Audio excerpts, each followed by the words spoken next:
próximo layout a ser trabalhado será o Grid Layout. Esse layout ele é em formato de grades, basicamente uma fusão entre o vertical e o horizontal. Isso porque os widgets inseridos nele podem ficar lado a lado, um abaixo do outro ou de ambos os modos. Então, eu posso, por exemplo, iniciar inserindo um botão e logo após inserir um botão do seu lado direito. E em seguida eu posso inserir, por exemplo, um abaixo e continuar inserindo botões nessa interface, sem tantas restrições como os layouts anteriores. Nós podemos até deixar um espaço vazio entre dois widgets distintos. As propriedades desse tipo de layout são, em parte, iguais aos layouts explicados anteriormente. Isso porque podemos definir a margem esquerda, a margem de cima, da direita e a de baixo. Algumas propriedades desse layout são únicas. A horizontal spacing e a vertical spacing são, como os nomes dizem, espaçamentos horizontal e vertical, respectivamente. Nessas propriedades inserimos valores inteiros que alteram o quão distante ou próximo os widgets vão ficar. Então, o horizontal dará mais espaço entre as colunas e o vertical dará mais espaço entre as linhas. Os valores inseridos nessa propriedade mudam o espaço bem sutilmente. Temos também o Row Stretch e o Column Stretch. Ambos funcionam para esticar os widgets nas linhas e colunas, respectivamente. O Row Stretch assemelha-se ao stretch do layout vertical. Portanto, ao alterar o valor, a diferença não será notada. Já o Column Stretch é relacionado ao stretch do layout horizontal. Portanto, ao alterar o valor, as colunas serão expandidas ou retraídas, de acordo com a nossa vontade. O código gerado pelo Grid Layout é igual aos demais em relação à hierarquia.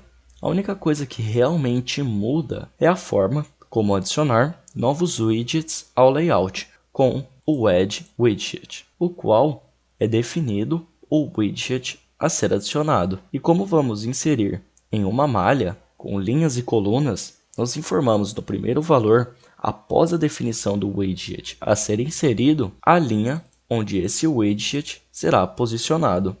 Em seguida, nós informamos a coluna. E os outros dois valores, que são 1 em todos os casos de qualquer widget, são o row span e o column span, nessa ordem. Ambos dizem respeito à expansão para além da célula daquele widget. Ou seja, o widget ocupa, nesse caso, a linha 1 e a coluna 0. E eu quero que ele ocupe uma coluna a mais.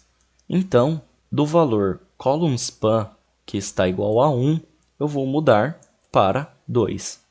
E vocês verão, se eu executar esse código, que o push button irá ocupar agora duas colunas, ao invés de uma. Esse conceito de row span e column span só pode ser alterado via código. No Qt Designer, o mais próximo que conseguimos é através do stretch.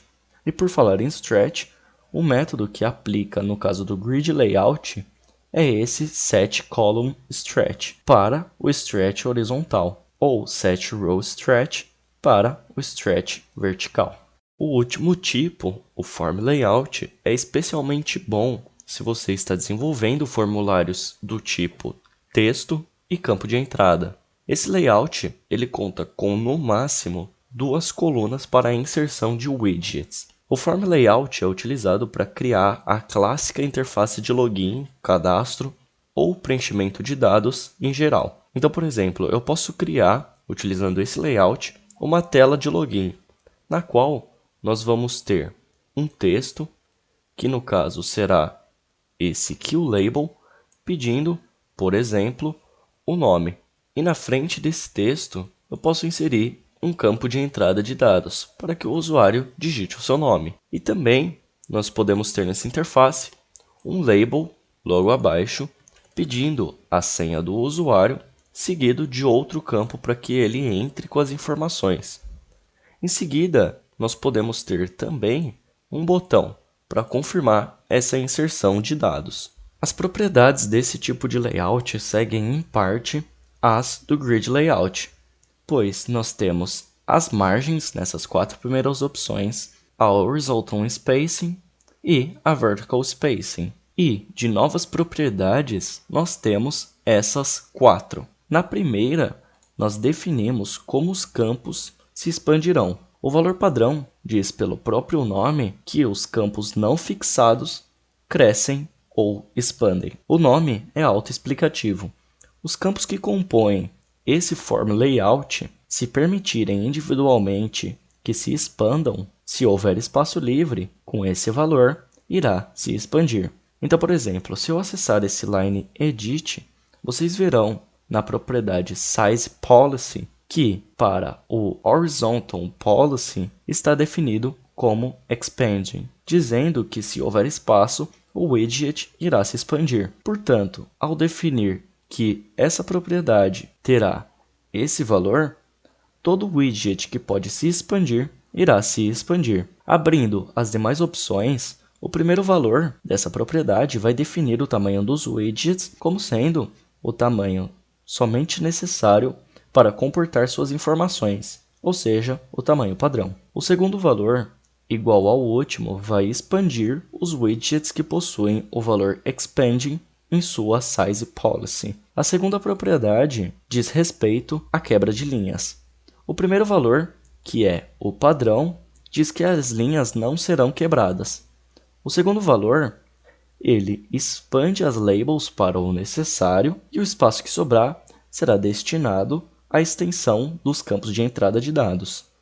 E o último valor diz que toda linha será quebrada, ficando um widget em cada linha. A terceira propriedade diz respeito ao alinhamento das labels, dos textos. Nós podemos mudar nessa propriedade o alinhamento tanto vertical como horizontal. E a quarta propriedade diz respeito ao alinhamento de todo o conteúdo do layout, o que pode ser mudado também verticalmente e horizontalmente. O código gerado segue a ideia de hierarquia e a única coisa que difere é que com form layout não é utilizado o método addWidget, mas sim o método setWidget. A estrutura desse método é o valor inicial, nós indicamos em qual linha o widget vai estar nesse layout, seguido de qual coluna esse widget vai ficar e qual será o widget que será inserido nessas duas posições informadas anteriormente. Porém, vocês podem ver que para informar a coluna não é através de inteiros, como no grid layout e como na definição de linha, mas sim dizendo se esse widget a ser inserido faz papel de texto, utilizando o label role, ou faz papel de campo de entrada, através do field role. De resto, não existem diferenças. Os layouts podem ser mesclados. Então, no Qt Designer eu posso criar, por exemplo, um layout vertical.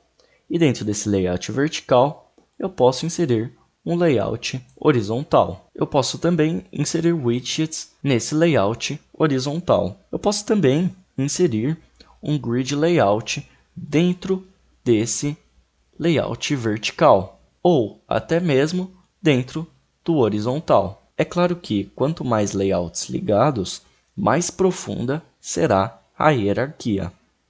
Essa foi a aula de hoje para entender e analisar como cada layout se comporta e também observar como os layouts podem ser úteis para a criação de diversos tipos de interfaces. Obrigado pela atenção e até a próxima.